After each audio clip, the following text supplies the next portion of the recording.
joining us at Snetterton again here on Apex Racing TV, and it's BSR Rallycross time in the Winter Series. Andrew Woodhouse, Adam Bath and Alex Simpson with you.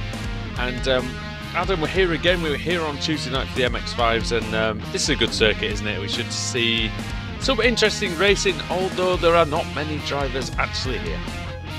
Yeah, we're just got the 12 here today, but another track that I'm intrigued to see how this Rallycross car will go around. Another track with long straights like Monza Junior last week, and then we've got the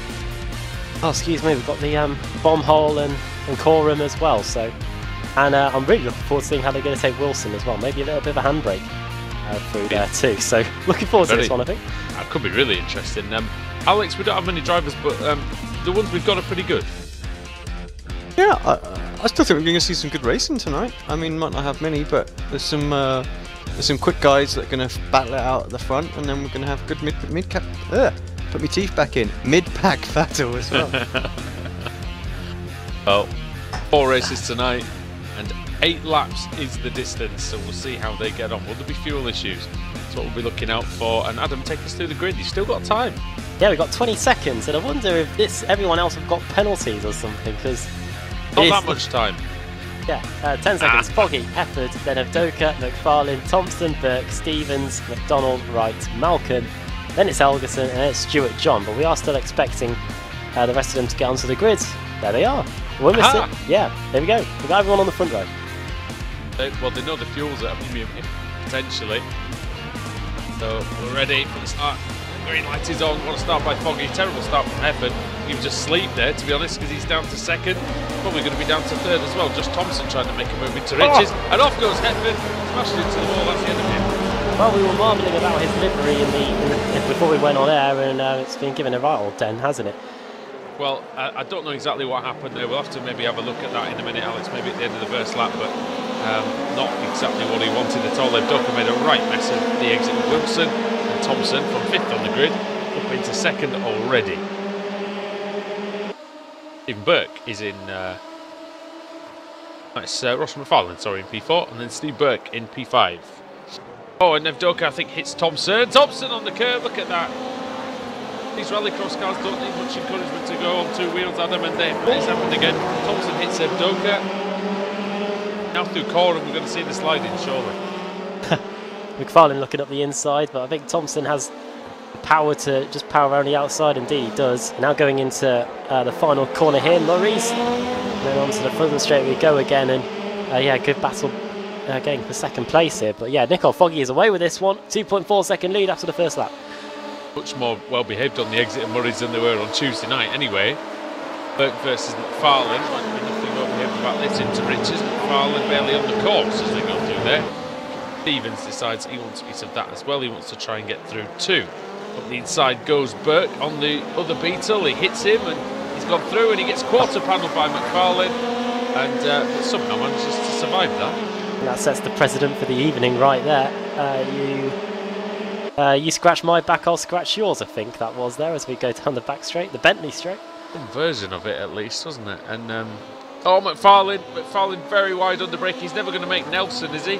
He is actually, and Burke got held up just enough that McFarlane can keep it through there, through the bomb hole there. Oh, Burke very slow through the bomb hole. Stevens having a look. Might have a look into Murray's. He's quite a long way behind. Oh, Stevens lighting them up on the final corner, and here also is Joe McDonald. They're all right on the back of the Beetle of Burke now as they cross the line to start lap 3 of 8 laps here today. That's another great livery as well. Kip Stevens and Martini colours on that, on Fiesta. Oh, then it's go on. That's just Burke on the exit, yeah. That's Thompson and Avdoka nearly ran into each other at hairpin as well. Foggy will be lonely out there, no company at all. Go past the infield section on the right, the Snetterton 300 track, which we're going to be visiting on Apex Racing TV on Saturday for the V8 Supercars, Alex. It should be good. Yeah, it's just crazy how the week has turned up, isn't it, with 3 races all at Snetterton. There we go, and V8s, that'll be a tough track, I reckon, for them to do, with lots of a few slow bits in that. So interesting to see how they cope with it. I think it'd be an awful track for the V8 just in terms of there's a lot of braking areas while turning. There's a lot of slow corners, some sort of long corners, which the V8 supercar doesn't really like too much. And Thompson versus Evdoka again into Rich's on. Halfway mark in this race already, and yeah, those V8 supercars are very difficult to get away from the slow corners. Whoa. Thompson trying to sell him a dummy there, going into the Wilson hairpin here. You're going to go for the handbrake? No, he doesn't yet. He powers out there. I'm reliably informed that some of the drivers, when it gets to the late race stage, do utilise the hairpin. Do utilise the handbrake, and we might see that at the hairpin. So, Evdoka into Brundle. Oh, brave move by Thompson. Can he stop it for Nelson? Oh, Evdoka smashes it. That was a great move. And then got absolutely hammered by the Beetle. Beetle versus Fiesta again. Corum. Thompson into P2. So can he do anything about Nico Foggy? I don't think so, to be honest. 3 seconds is the lead for the Scotsman. And it's probably more than that now. In fact, it is more than that after those two have been fighting 4 seconds.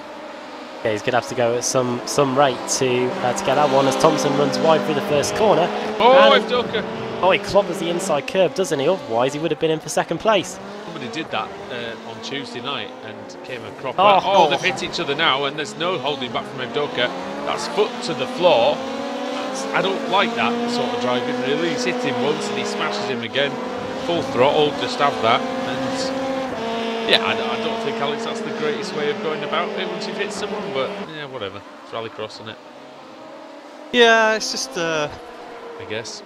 We've seen some good sportsmanship in different series in BSR over the years.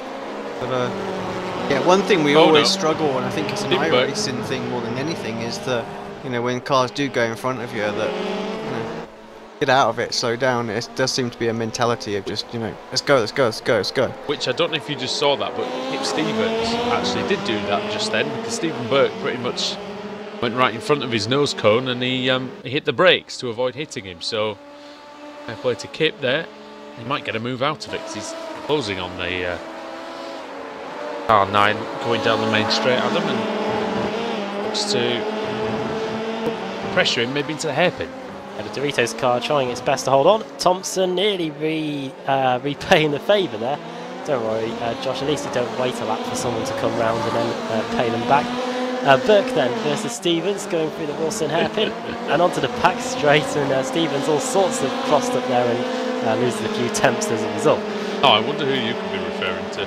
As they call Foggy, then 6 seconds clear, and only 2 laps to go at the end of this one, and it's been domination from him, but what you expect when there's a collision at the front of the field, really. But Foggy, the funny thing is, Alex, he might have been in the lead at the beginning. He might have had a 2.7 second lead after just 1 lap. 3 of the seconds he's gained have come in the last 2 laps. Yeah, that just goes to show how the Thompson and Evdoka battle has slowed him up somewhat. So much so that McFarlane's on him as well now. McFarlane's sitting there in 4th. Burke, Stevens and McDonald the next pack, and then it's Wright, and then it's Malcolm. Wright's all the way off in Coram, actually. Not enjoying that Beetle. I'm not exactly sure what's wrong with Max Wright's car out there, but it does not look like it's handling well at all. 2 laps to go. Adam and Foggy, well, it's going to be a tough man to beat in the whole meeting, I think. Yeah, Foggy is speeding his way to the finish here, and yeah, 6 second lead. It's doubled since we were seeing the Thompson versus Evdoka battle, and looks like he's going to be back on form here after coming under threat a bit at Monza last week. But yeah, it looks like he's got away scot-free, and he's going around to start the final lap in a minute. Did we ever get a replay at the start, Alex? Did you ever get around to showing that? I've got it bookmarked for the end, so we can do that after we've I'll say do the wheel, but it's full reverse, isn't it? Have a look at it again. Well, one thing that's annoying for Hefford is that he's 2 laps down, so he's not going to be in the running for the reverse grid for race 2. It's going to be starting at the back for this one. However, one thing you can take solace in is there are only going to be at the very least 10 cars starting race 2, so it's not as if it's the BSR TC. Oh, look at Foggy! Wow. that big drift through Riches. That was nice. Got that, Alex, but And he's done it again. and Whoa! he's handbraking it round the hairpin. In full hooning mode now. Nicole, Foggy, Do that with a McRae, 6 slash second Ogier. As long as he doesn't make a mistake, he'll be okay. Oh yeah, if anyone was watching the Winter Olympics preview earlier, we've seen the devastating effects of your showboatiness, as here comes Josh Thompson. Person that doesn't know what that means, surely. Oh, if Docker and Thompson are getting into each other, if Docker has just tried to ram him off the course and failed. Well done. Now here comes Nicole Foggy. That was as good. That was almost as crap attempted a takeout as someone else that's been in the news recently. He never hit anyone either. Foggy then around the final corner, round Murray's. Hammers the power, and in style, that last lap was tremendous from Foggy, and he takes the win here.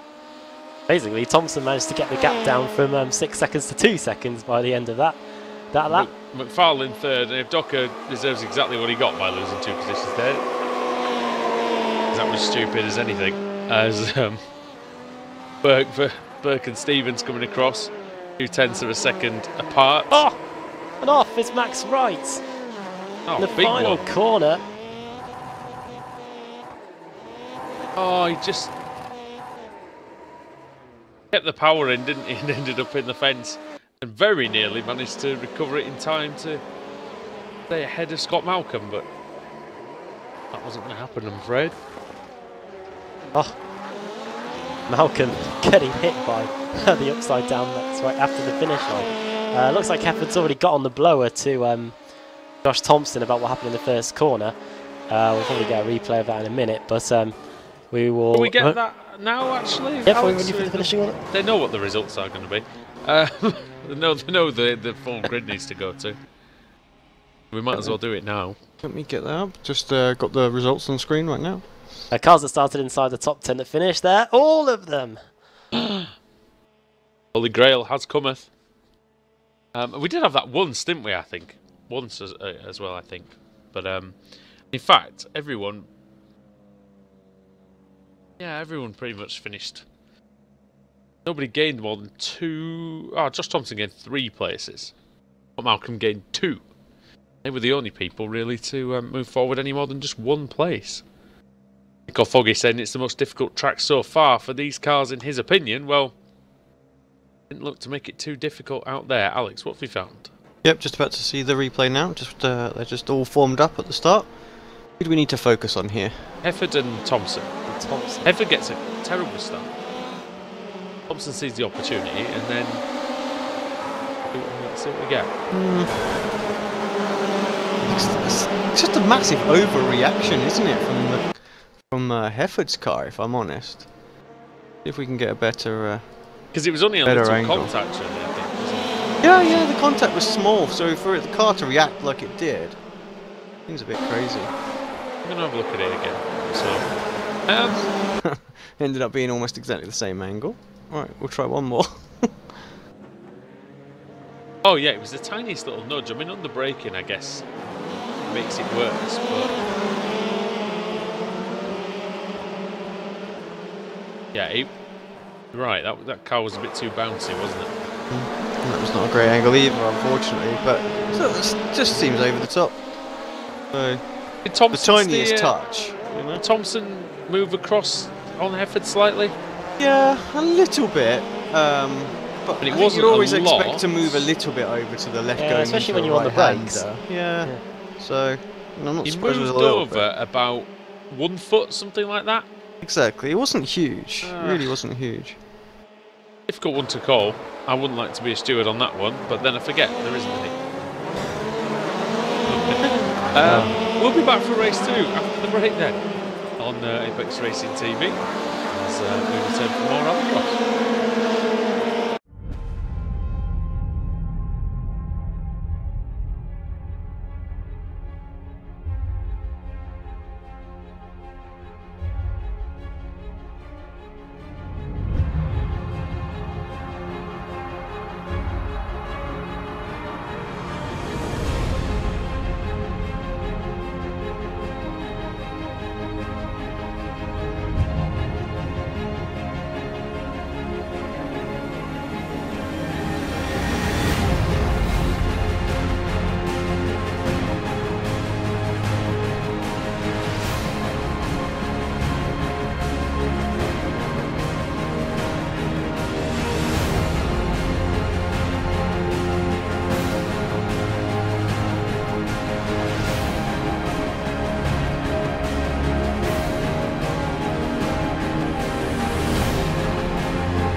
Simulated racing can be awesome, but it can also be kind of a free-for-all.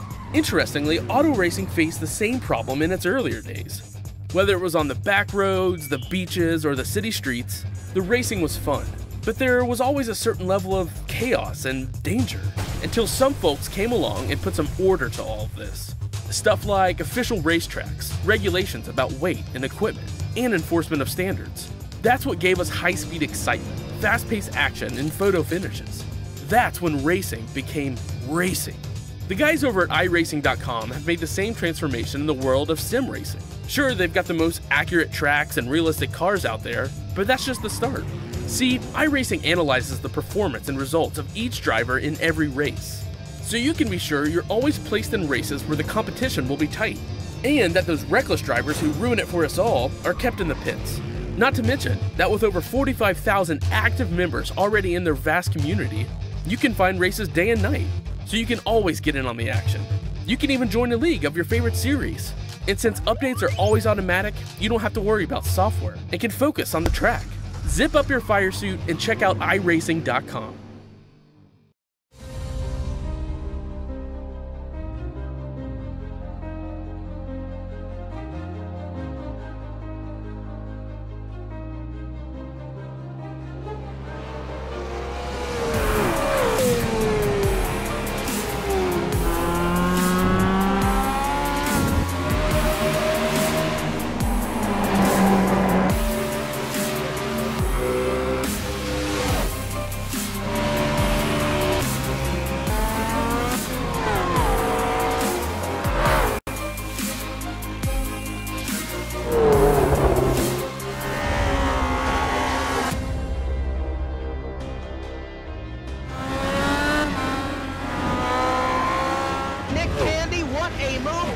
in the outside, contact made, 56 slides it at a 4, who's gonna be at the stripe?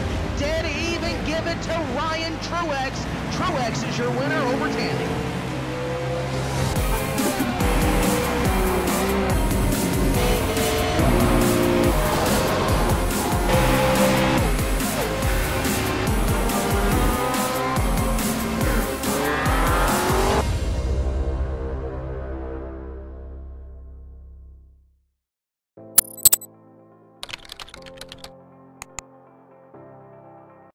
iRacing.com is a sim racing game that combines a true-to-life racing experience with an online community of virtual racers from all over the globe. iRacing offers a multitude of officially licensed cars and tracks, laser scanned with millimeter accuracy. Their car models and mechanical systems are based on real-world physics and engineered in cooperation with manufacturers and race teams. iRacing's web-based interface allows members to compare stats and test drive any combination of car and track instantly. Their skill license system ranges from rookie to pro, ensuring members are always pitted against those with similar skill sets. Members are able to sign up for a weekly race series, compete in time trials, host a private race with friends, and participate in racing leagues created and run by the community. With over 60,000 members, iRacing works in partnership with renowned motorsport organizations like SRO Motorsports Group to deliver virtual races based on the real-life Blancpain GT series. iRacing's Blancpain Endurance Series features team racing, giving members the ability to build a team and participate in races ranging from 3 hours to 24 hours.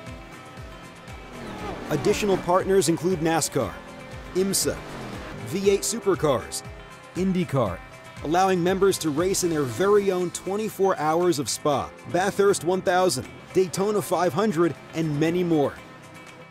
iRacing.com, delivering the most authentic racing experience short of getting into a real race car.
Simulated racing can be awesome, but it can also be kind of a free-for-all. Interestingly, auto racing faced the same problem in its earlier days. Whether it was on the back roads, the beaches, or the city streets, the racing was fun. But there was always a certain level of chaos and danger, until some folks came along and put some order to all of this. Stuff like official racetracks, regulations about weight and equipment, and enforcement of standards. That's what gave us high-speed excitement, fast-paced action, and photo finishes. That's when racing became racing. The guys over at iRacing.com have made the same transformation in the world of sim racing. Sure, they've got the most accurate tracks and realistic cars out there, but that's just the start. See, iRacing analyzes the performance and results of each driver in every race, so you can be sure you're always placed in races where the competition will be tight, and that those reckless drivers who ruin it for us all are kept in the pits. Not to mention that with over 45,000 active members already in their vast community, you can find races day and night, so you can always get in on the action. You can even join a league of your favorite series. And since updates are always automatic, you don't have to worry about software and can focus on the track. Zip up your fire suit and check out iRacing.com.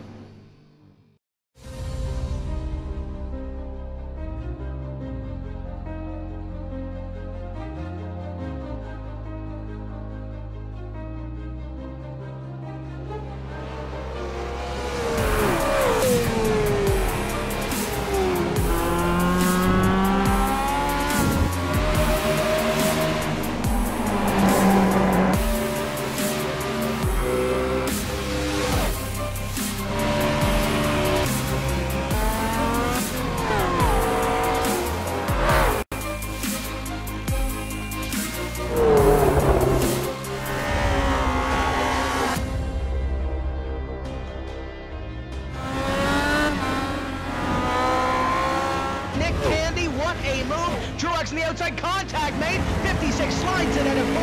Who's going to be at the stripe? Dead even. Give it to Ryan Truex. Truex is your winner over Tandy.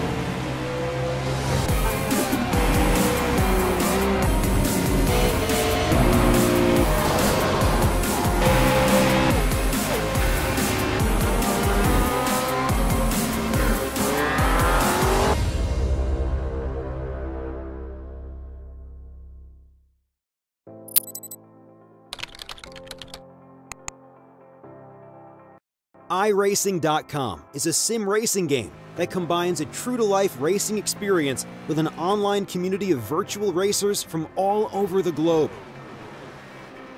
iRacing offers a multitude of officially licensed cars and tracks, laser scanned with millimeter accuracy. Their car models and mechanical systems are based on real-world physics and engineered in cooperation with manufacturers and race teams. iRacing's web-based interface allows members to compare stats and test drive any combination of car and track instantly. Their skill license system ranges from rookie to pro, ensuring members are always pitted against those with similar skill sets. Members are able to sign up for a weekly race series, compete in time trials, host a private race with friends, and participate in racing leagues created and run by the community.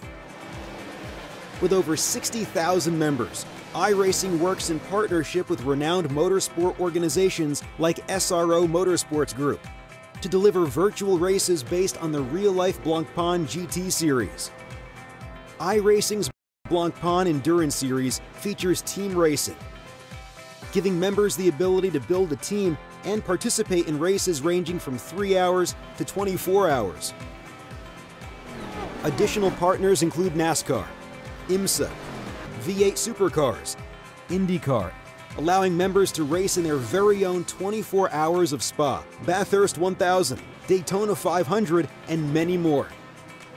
iRacing.com, delivering the most authentic racing experience short of getting into a real race car.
Welcome back to Snetterton for the BSR Winter Series, and Underwood House with Alex Simpson and Adam Bath here for Apex Racing TV for race 2 of 4.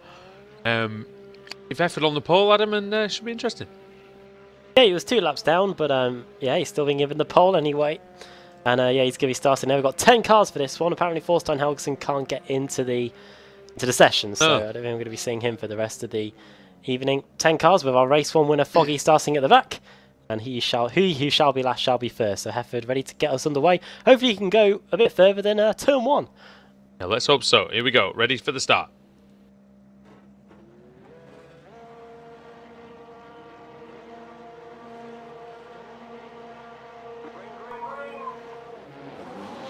Here we go then, away from the line. Green flag. Start by Hefford. And we will be in turn 1 without a hiccup. Max Wright into second place. Scott Malcolm in third. Oh, it's crash. If Docker and McDonald and Thompson, I think, was involved again. And off goes Malcolm. Well, straight away then, Malcolm down to 8th after starting 3rd. And yeah, Paul McDonald and Evdoka, both Beetles. Both are going for a Beetle drive. And it was Thompson hitting McDonald, went into Evdoka. So Thompson again causing some chaos at turn 1. I do have an apology to make to Michael Evdoka, actually.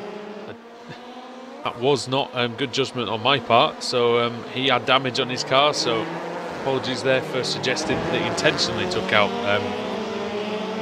I've forgotten who it was, Josh Thompson. I wouldn't blame you, Michael, if you did actually do it on purpose. But, you know, it happens. It happens. In lap 1 then, leads right second. Ross McFarlane and Kip Stevens are going at it for 5th and 6th. I think Thompson has just gone grass trekking as someone rejoining the circuit. Oh, McFarlane up the inside. Stevens saw it coming. Just to avoid it. Nice control by Stevens, not so much control by Ross McFarlane. He's going to find himself at the back of the field nearly, because Nico Foggy's coming through and McFarlane's down to about 8th or 9th, isn't it? 8th, I think. McFarlane in 7th. Or 7th. Yeah. Then it's Malcolm, McDonald and Evdoka. Drivers are reporting that the Beetle is not very good around here. Contacts. I believe Burke's Beetle's not any good now. Burke and Thompson, yeah. He's been hitting the bomb hole. Oh dear. Oh, Max Wright getting sideways, coming out of Murray's. Gaining his Burke. Can be close enough, I don't know. Might go for it anyway. Wright chucks the car in and desperately to hold on to this second place, allowing Hefford to escape.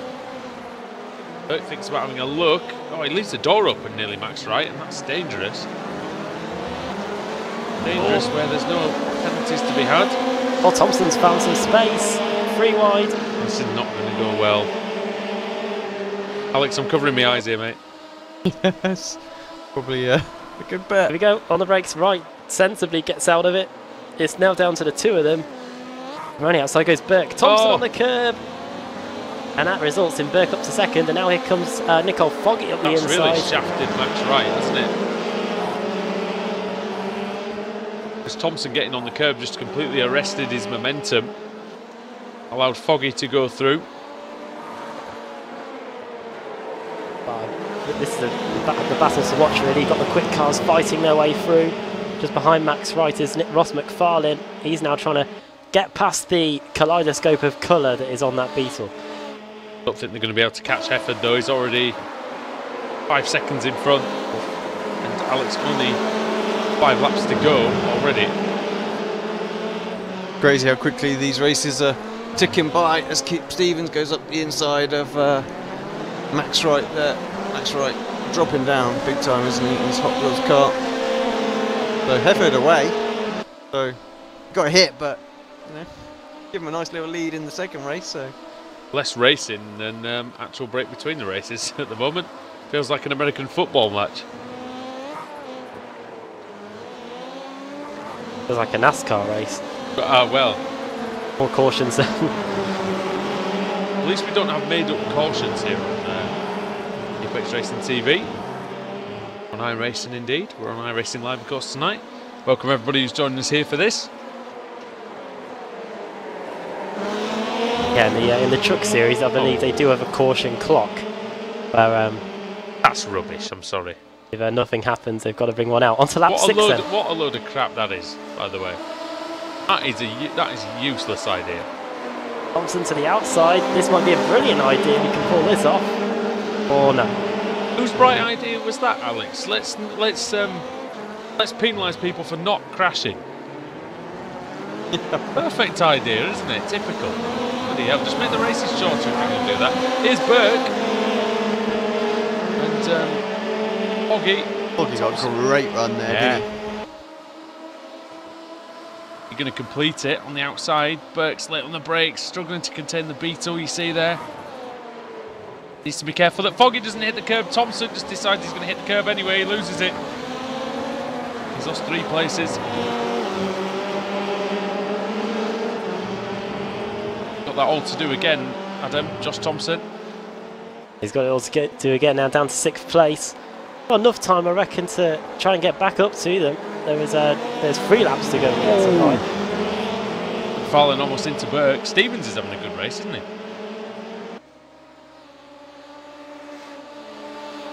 Yes.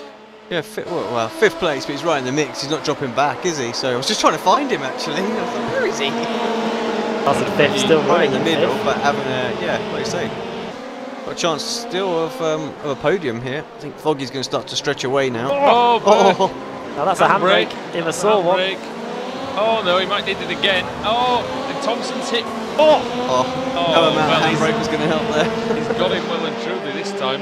Somehow it's repaired itself, the front end of Thompson's car. Thompson hit Stevens into Burke.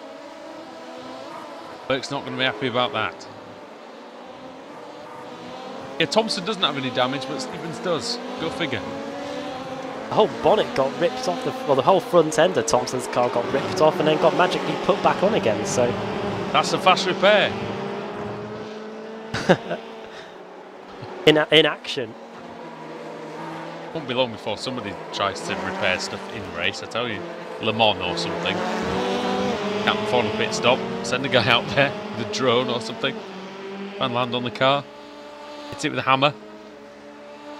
Oh, talking of drones, did you see that video clip? Sorry guys, but as it's kind of relevant to racing, but there's that idiot with a racing drone who flew it near the airport and dive bombed an airliner as it was coming into bloody land. Oh, what a dimwit! Yeah, so it just reminded me, and I know I should not be talking about that with 2 laps to go. No, that is it was just like, oh my god. Thompson got through on Stevens for P4. It'll be tough to get P3, I reckon, for him. Duck has taken McDonald. He must have had a mistake at the hairpin, McDonald. Amazing thing is, in this race, we've actually got perfect symmetry now, almost. Top 6 down to 10 are all lost places. Kip Stevens is right in the middle where he started, and then everyone else are all gained places. Apart from Steve Hefford. But what the dream is a complete reverse grid front to back, but we're not going to get that this time. Complete, reversal of places. Never had that in perfect symmetry, but there is time as Hefford puts it into the Wilson hairpin for the last time. Up to the straight now. Foggy has closed in, but only by half a second over the past 5 laps or so. So not really, it's not really going to be enough for him. Hefford once again driving a really good race.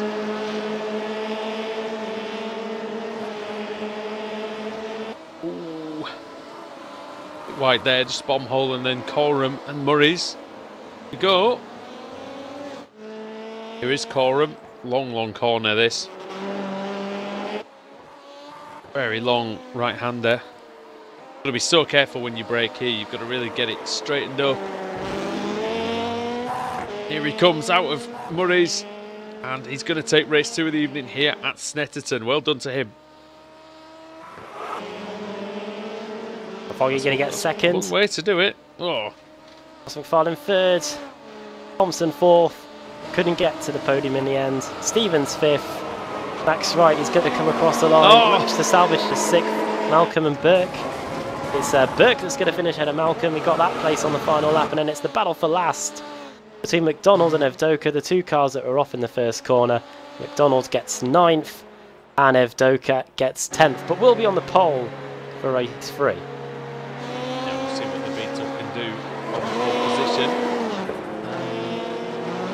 Yeah, Hefford, Foggy, McFarlane, Thompson, Stevens, Wright, Burke, Malcolm, McDonald, and Evdoka in that order, and they will be reversed for race 3, so join us back for that moment now on Apex Racing TV as the BSR Winter Series continues.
Simulated racing can be awesome, but it can also be kind of a free-for-all.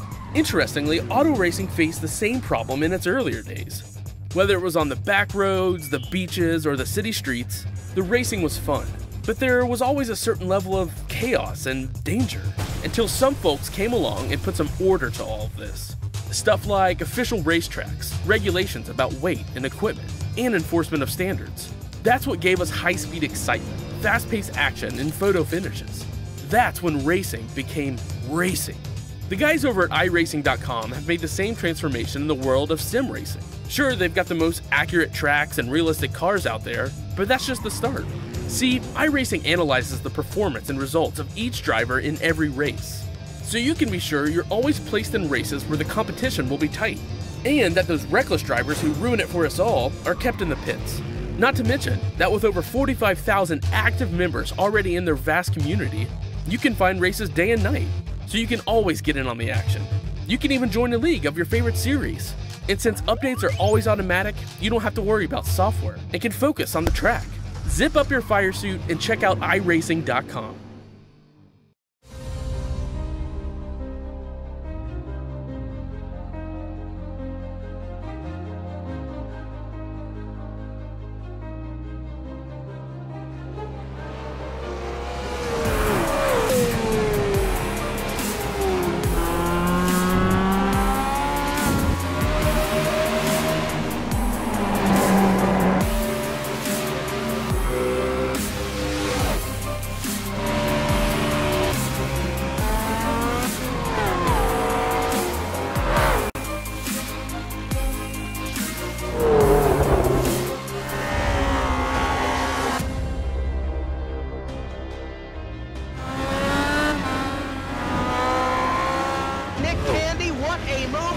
In the outside, contact made. 56 slides in at a 4. Who's going to be at the stripe? Dead even. Give it to Ryan Truex. Truex is your winner over Tandy.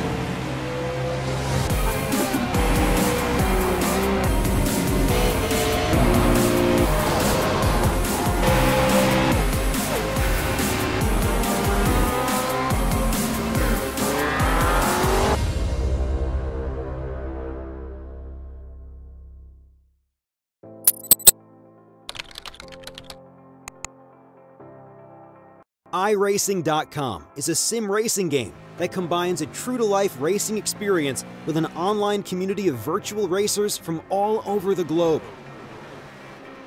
iRacing offers a multitude of officially licensed cars and tracks, laser scanned with millimeter accuracy. Their car models and mechanical systems are based on real-world physics and engineered in cooperation with manufacturers and race teams. iRacing's web-based interface allows members to compare stats and test drive any combination of car and track instantly. Their skill license system ranges from rookie to pro, ensuring members are always pitted against those with similar skill sets.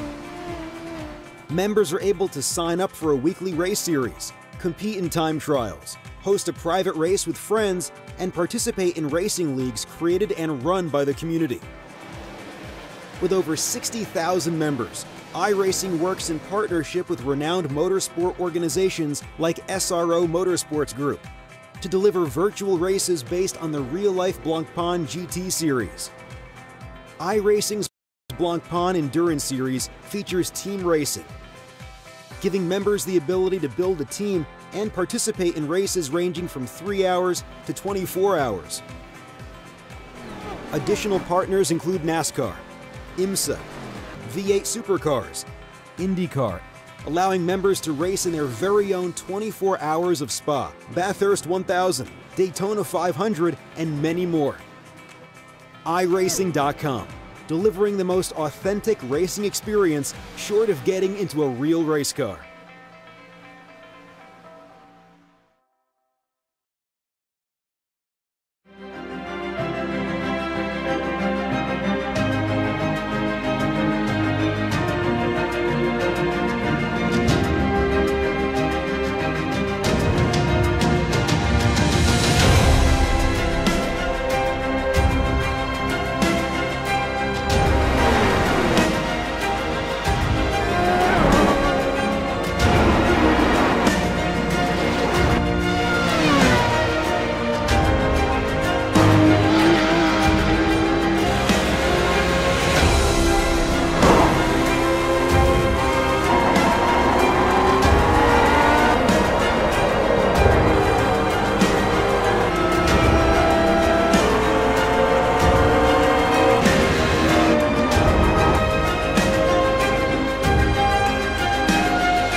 Simulated racing can be awesome, but it can also be kind of a free-for-all.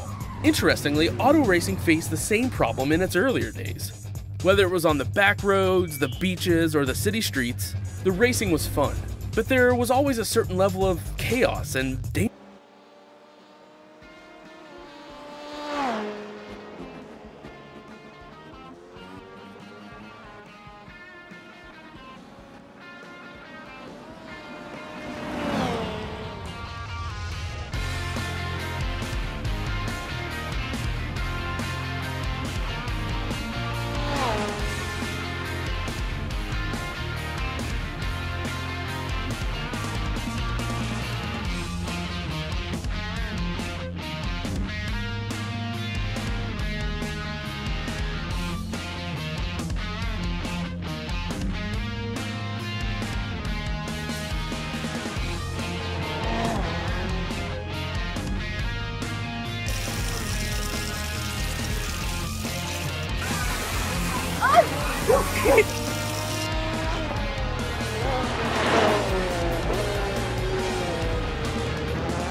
Race 3 is now upon us here at Snetterton here on Apex Racing TV. Andrew Woodhouse, Alex Simpson had a bath at the Norfolk circuit, and Alex, well, race 3, time for some more reverse grid action.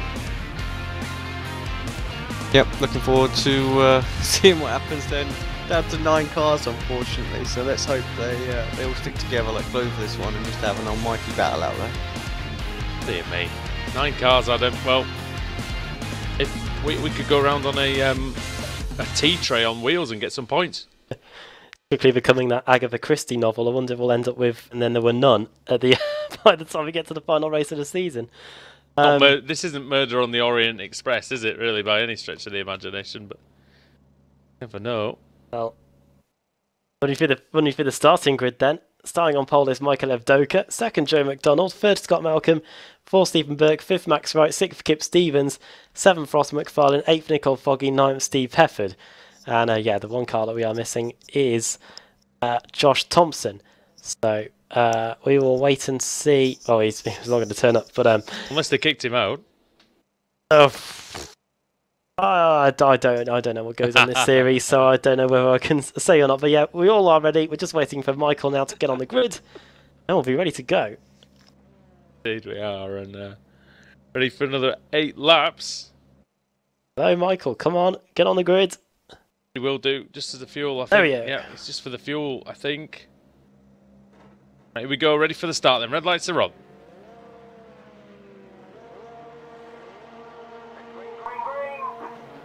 The green light is on, we're away.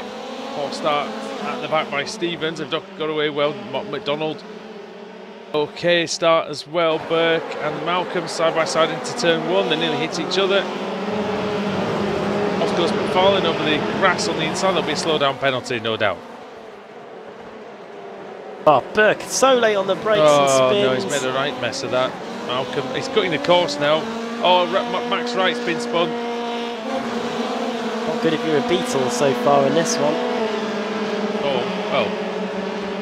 Oh, Beetle is leading the way, Adam. Oh yeah, 3 wide. Hefford. Oh! No. It's just that one, Hefford. He's turning back and going the right way. He's actually driving the wrong way around the circuit. Yeah. Scott Malcolm carries on. Yeah, carry on BSR. Slow down for that one, he's got, so they'll have to see. Probably why he was going round at the pace of a snail there. And to complete the first lap then, Evdoka has an insurmountable lead at the moment. I will say that the Touring Car Pro Series cannot get here fast enough, and here comes Nick on Foggy. On Kip Stevens, who Foggy probably thinks the same thing, because I think he's in with a great chance of winning the championship this year if he keeps up the form he's in. Foggy and Stevens. Stevens gets out of it actually. Maybe he thinks Foggy's going to make a mistake. The hairpin gets such good drive off there. I really can't work it out. Having done 2 meetings, Adam, I really don't get the pace of these drivers, really. Yeah, it was still holding them back when I was racing with them at Laguna Seca. I have to drive it in such a different way to anything else that you drive on iRacing. I wonder if these guys will find it tough getting back into the habits of the Kia when we get that going again in just over a month. Alex, has the throttle kicked in on that Nissan from when you pressed the pedal last week? Yeah. I mean, the turbo, sorry. I'm not so sure. I didn't get a single instant, did I? So probably didn't. That's it. You weren't going fast enough. That's it. Stevens doesn't care for the tarmac surface very much. Evdoka by 2 seconds. Now 4. Stevens 2.5 behind McDonald. McDonald in second place. Maybe not for much longer. The Ford is coming under pressure from the Foggy Ford. No fog in sight for this one, although knowing what it's like, we might end up getting that in race 4. Good run by Foggy here. McDonald might be in trouble, Adam. They might leave McDonald in his fog here as we go down the back straight. There's a lot of speeds these cars can get up to then. We saw at Monza Junior they were pretty quick, 255. I think we managed to reach 260 at Monza last week. And there goes Foggy through into second place, 4.7 seconds behind Evdoka, with over half the race to go. Looking forward to seeing if he's going to be able to catch it. Monza was a lot of fun, wasn't it, last week? It was a good meeting. Stevens and McFarlane then. Stevens much more controlled. It worked well, isn't it? Yeah, gained the position on the lap on this lap. I think it was in the Wilson hairpin. Also McFarlane able to get up to 4th place, 3 positions gained. Hefford's managed to get ahead of Wright. Now he's after Malcolm, so it's eat for Hefford.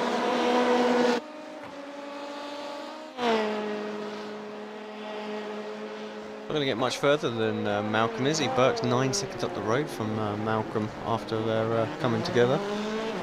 It can take a lot to drop back quite a lot of time. McFarlane now lining up. Joe McDonald as we go down the straight. This is for the final spot on the podium, the bronze medal as we approach the Winter Olympics. Here he goes then. Oof. Going to be doing a ski jump over that sausage curb. Quite. Oh, McDonald! McDonald's off. Comes Stevens, and here comes Stephen Burke. Oh, McDonald, where's he going? Oh dear, that's way off. That's nowhere near the track. Not sure exactly which direction that is, but it's either going to be out towards mainland Europe or it's going to be towards where Alex lives. Far off he was. From piling into the wall at the bomb hole there, as he's now down to 6th place, 4 positions lost now for Joe McDonald. Now onto the back straight. Now it's Kip Stevens. No. As sideways goes Steve Hefford. No, not Steve Hefford, Stephen Burke. Yep. Oh, very sideways though. Hefford's got past Malcolm into 6th. Foggy's making 7th. Slight inroads into Evdoka's lead. It's down to 3.6.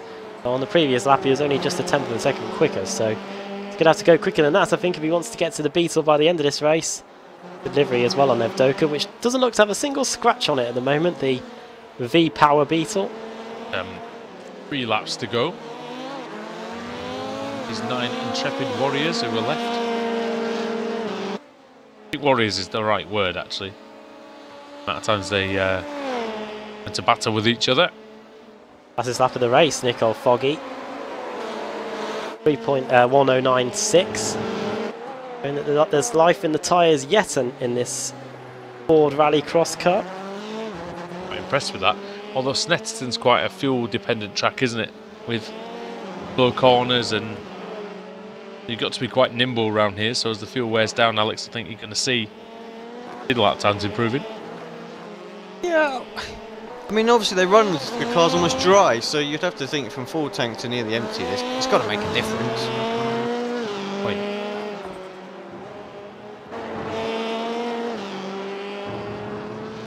Forum then for big time in this race. Definitely getting a bit closer, I think. Foggy, Adam. Down to 3.4. Last lap he was 4/10 of a second quicker. Actually, no, half a second quicker than Michael Evdoka. He is getting there, but I think he's just going to run out of laps to do so. Over the line he goes. Evdoka does a 1:10.2, 1:09.7. So another 6/10 of a second taken out there by Foggy. He might be serving the fuel Evdoka a little bit as well, because obviously it is marginal here. Stevens still hasn't given up on Ross McFarlane, you know, as they onto the back straight. This might be the power of the Ford coming in handy here. The power of the Beetle. No, yeah, sorry, the power of the Ford coming in handy. Something like that, wasn't it? One of the two.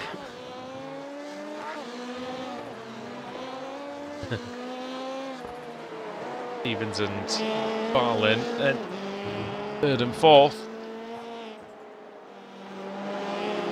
Been very evenly matched, Adam, throughout this race.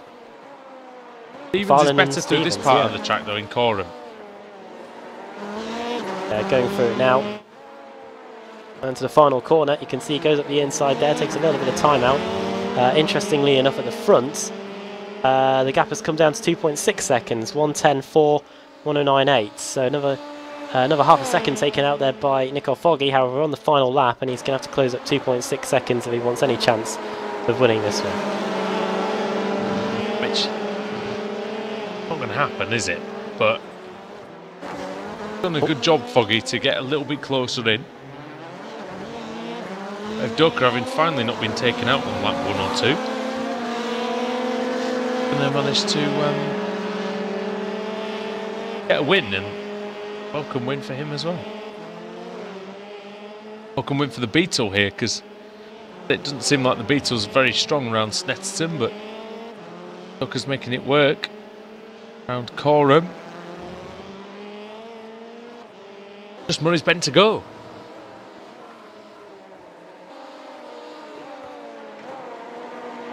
Stay there. Corner. Oh. Foggy getting nicely out of shape there, but here comes Evdoka with the checkered flag. Michael Evdoka takes race 3 at Snetterton. Good win there. Second place for Foggy. Ross McFarlane going to complete the podium. Then it's Kip Stevens. Here comes Stephen Burke. Hold back Joe McDonald for 5th. And Steve Hefford. Recovering drive there after what happened on the first lap, and then bringing up the rear. It's going to be Scott Malcolm and Max Wright. And Wright will be on the pole for, I think, the second time tonight as he comes across the line to take 9th place. Everybody finished within 30 seconds of each other as well. With such a small reverse grid, Alex, with such a small grid in general, if you do get hit off, or if you do have a spin or something like that, it's very difficult to recover, because they're just not slowing each other down very much out there. Yeah, this is the problem. I think almost impossible to recover. So, I mean, Hefford did well to get back to where he is, but we caught it pretty early that was as far as he was going to get. Yep. So Evdoka winning the race then, 1:08 seconds. McFarlane in P2. Sorry, Foggy in P2. McFarlane in 3rd. Stevens in 4th. Burke in 5th. McDonald in 6th.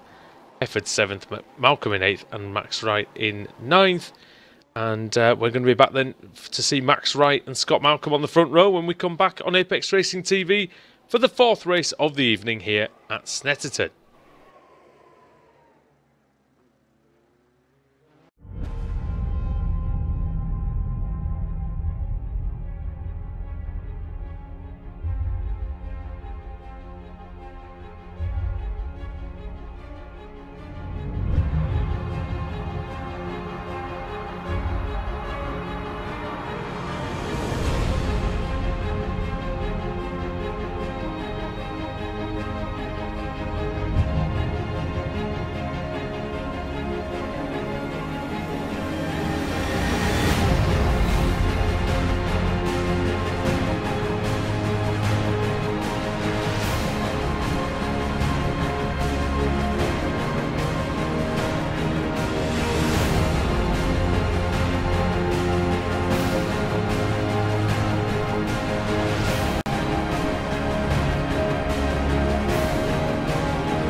Simulated racing can be awesome, but it can also be kind of a free-for-all.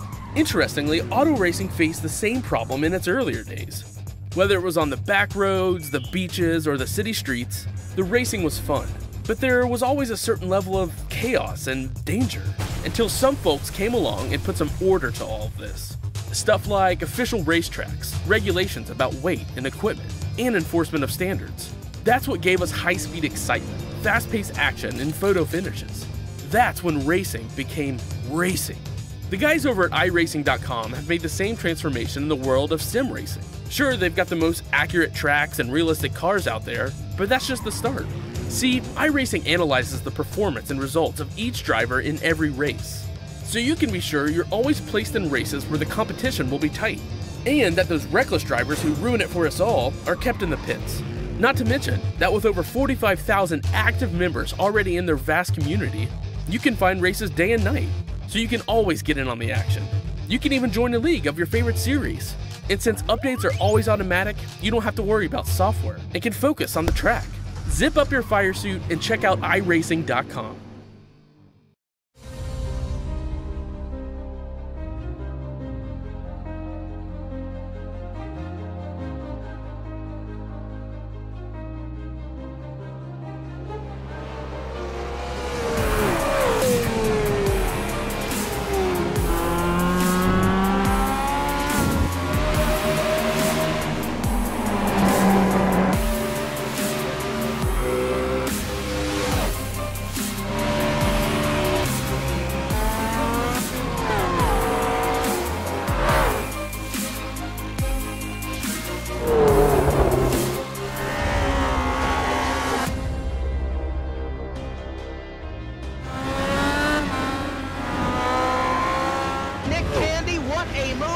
On the outside, contact made. 56 slides in at a 4. Who's going to be at the stripe? Dead even. Give it to Ryan Truex. Truex is your winner over Tandy.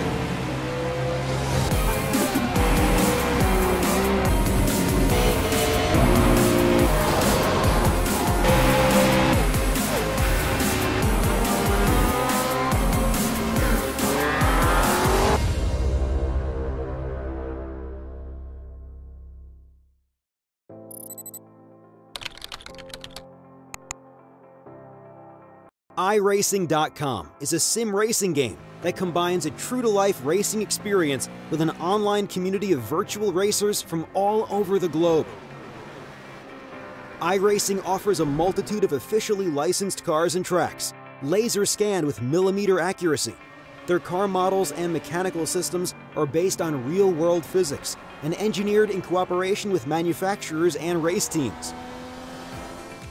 iRacing's web-based interface allows members to compare stats and test drive any combination of car and track instantly. Their skill license system ranges from rookie to pro, ensuring members are always pitted against those with similar skill sets.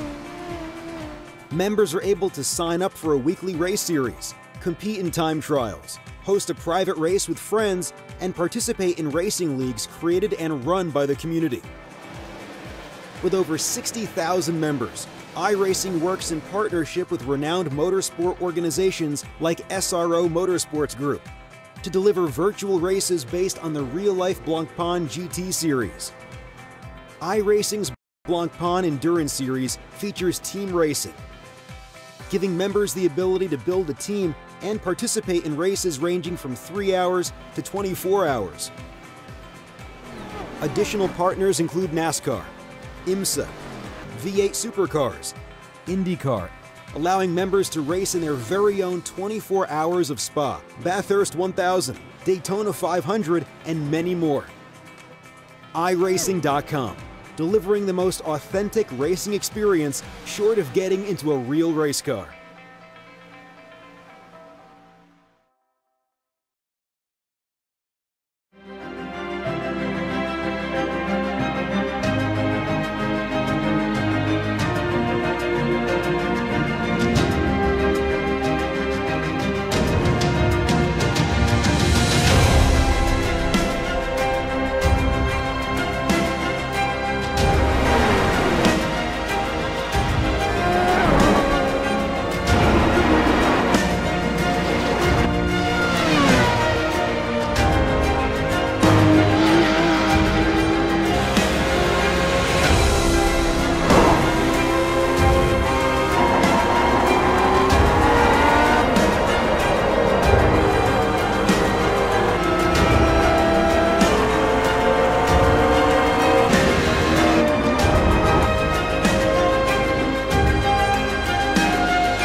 Simulated racing can be awesome, but it can also be kind of a free-for-all. Interestingly, auto racing faced the same problem in its earlier days. Whether it was on the back roads, the beaches, or the city streets, the racing was fun. But there was always a certain level of chaos and danger, until some folks came along and put some order to all of this. Stuff like official racetracks, regulations about weight and equipment, and enforcement of standards. That's what gave us high-speed excitement, fast-paced action, and photo finishes. That's when racing became racing. The guys over at iRacing.com have made the same transformation in the world of sim racing. Sure, they've got the most accurate tracks and realistic cars out there, but that's just the start. See, iRacing analyzes the performance and results of each driver in every race, so you can be sure you're always placed in races where the competition will be tight, and that those reckless drivers who ruin it for us all are kept in the pits. Not to mention that with over 45,000 active members already in their vast community, you can find races day and night, so you can always get in on the action. You can even join a league of your favorite series. And since updates are always automatic, you don't have to worry about software and can focus on the track. Zip up your fire suit and check out iRacing.com.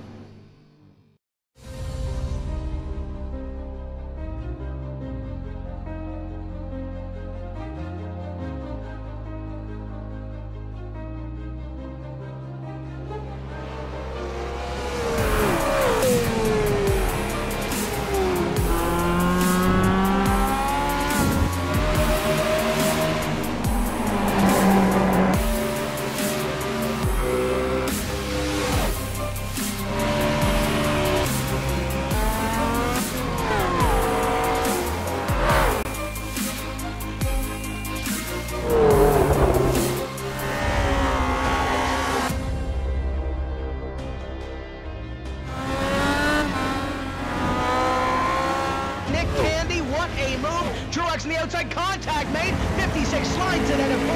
Who's going to be at the stripe? Dead even. Give it to Ryan Truex. Truex is your winner over Tandy.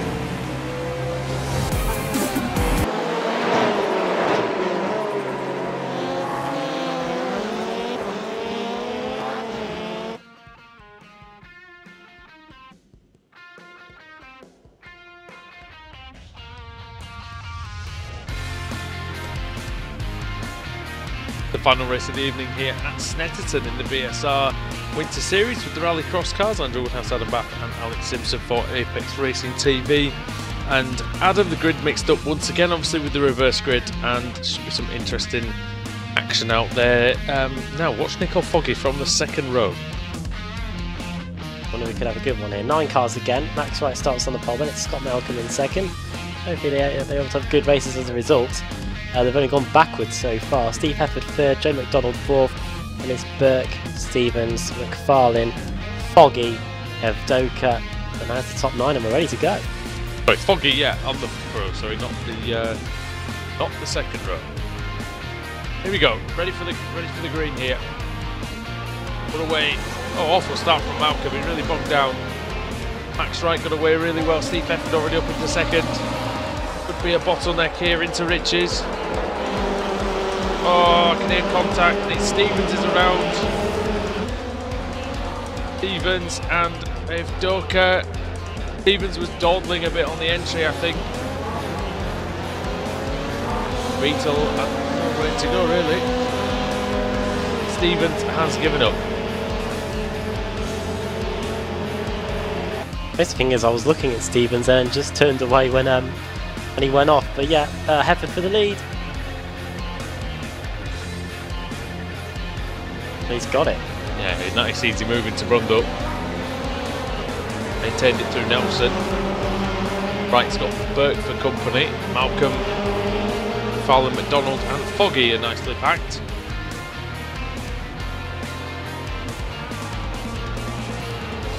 Four drivers here in the group, Alex. It should be interesting. It should be quite a fun little battle this, you would think. They've all hit each other.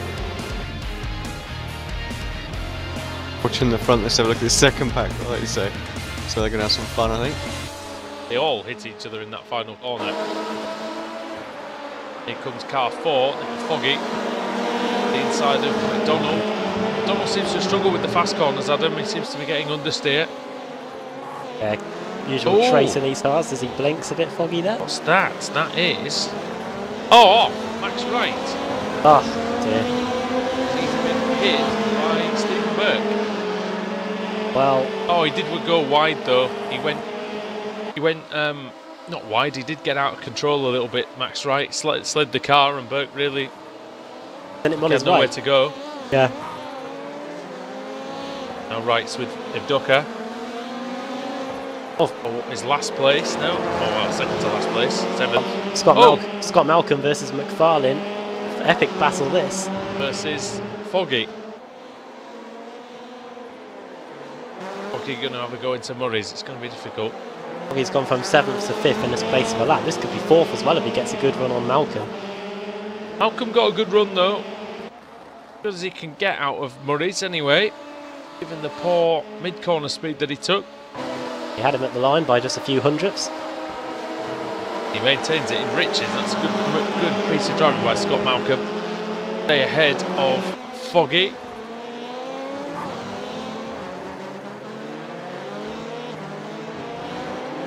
Man from Scotland. Staying ahead of the man from Scotland.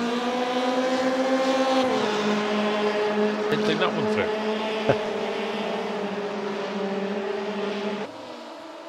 You go. Scotland's definitely going to come on top here. Who goes the man from Scotland, I was going to say. Because indeed. Donald and Doka still pretty close to each other. Ford versus Volkswagen. Stevens back out onto the circuit after his crash. He gets in a fast repair, so he gets to go back onto the track with a new car. The battle here. Oh, McDonald onto the curb. Curb hard. Lost out. Fastest lap of the race by Ross McFarlane, 1:08.4. As he tries to chase down Stephen Burke. He was 1.4 seconds quicker on the previous lap than Stephen Burke, so could catch up and get second place soon. Yeah, it could well be. Burke 2.6 behind Hefford. The line anyway. And just lapping Kip Stevens, who decided to get a fast tow anyway. Doka versus Malcolm, wheel to wheel down the straight, and Beetle goes by into 5th place.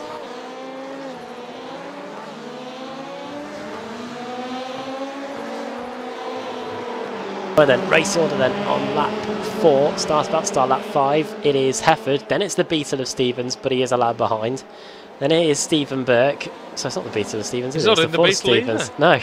Then it's Stephen Burke in the Beetle, then it's Ross McFarlane in 3rd, then 4th is Nicole Foggy, 5th is Michael Evdoka now, then 6th it's Scott Malcolm, and then 7th Joe McDonald, who's closing in on Malcolm at the moment, and then it's Max Wright, and then it is Kip Stevens in the Ford bringing up the rear. I think that's going to be the battle, Alex, here with Malcolm, McDonald and Wright. It's going to come to fruition on this lap.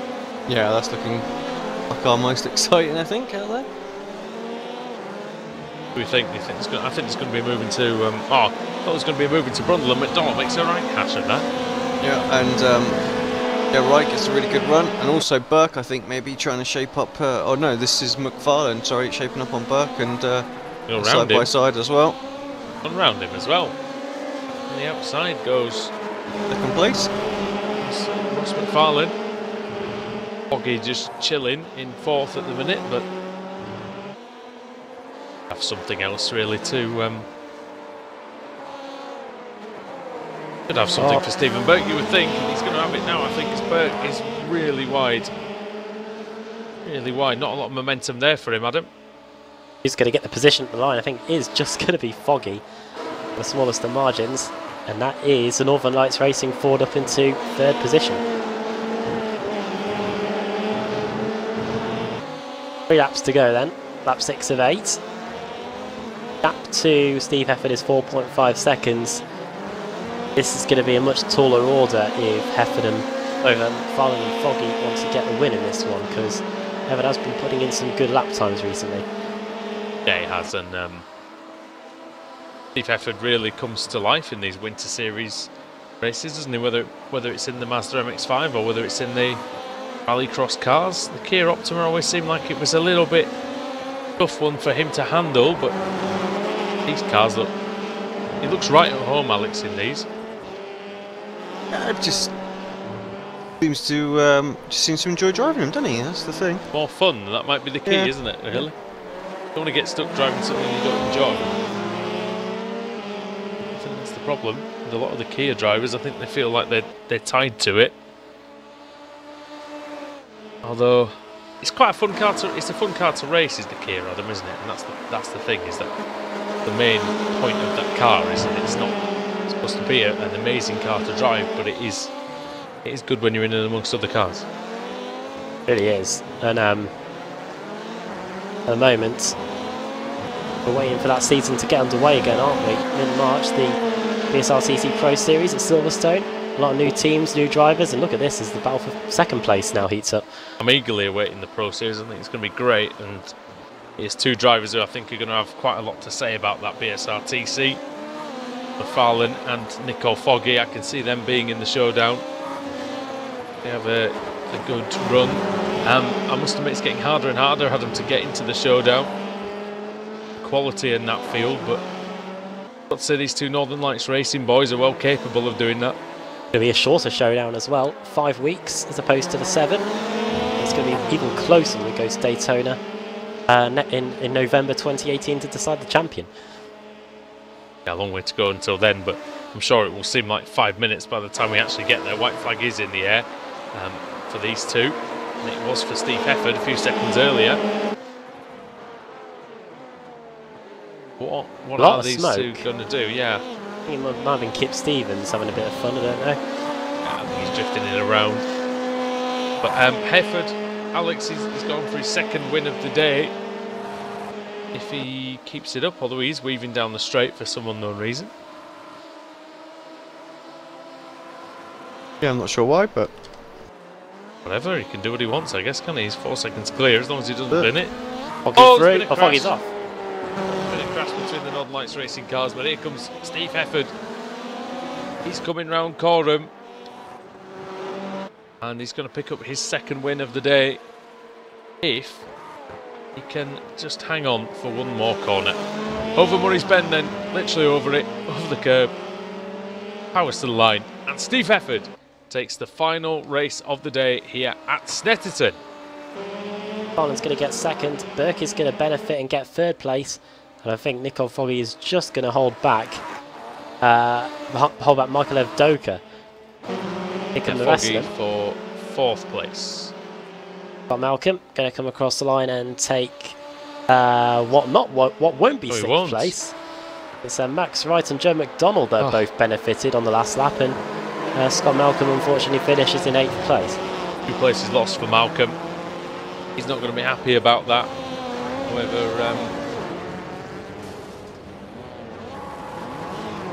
However, I think he'll be happy to have just finished. I think this one, he keeps getting hit off in nearly every meeting that we see. And Kip Stevens was 2 laps down at the end. Alex, final.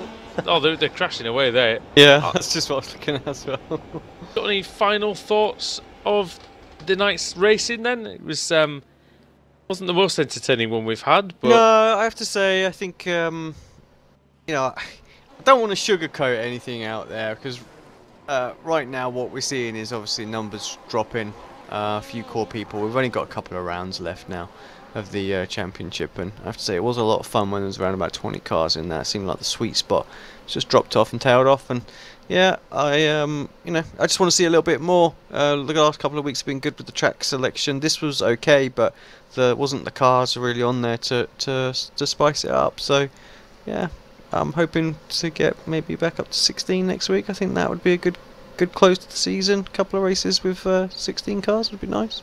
Yeah, numbers are falling race by race, and the excitement fell a little bit today as well. However, I'm sure it will pick up again next week. Right then, thank you very much, gentlemen, for joining me as usual here at Snetterton for the BSR Winter Series. We're going to be back on Saturday. We've got two broadcasts for you, Alex. We've got a new series coming to the channel. Not this week. Next week? Yeah, it's the week after. But it's well, just never mind. It's just the V8, and then next week is the new Rick Matech series. V8 series anyway, and that is at Snetterton, the 300 layout. So that should be extremely good as usual, and we're looking forward to some great action in those powerful cars. So from all of us here at Apex Racing TV, it's good night from Snetterton.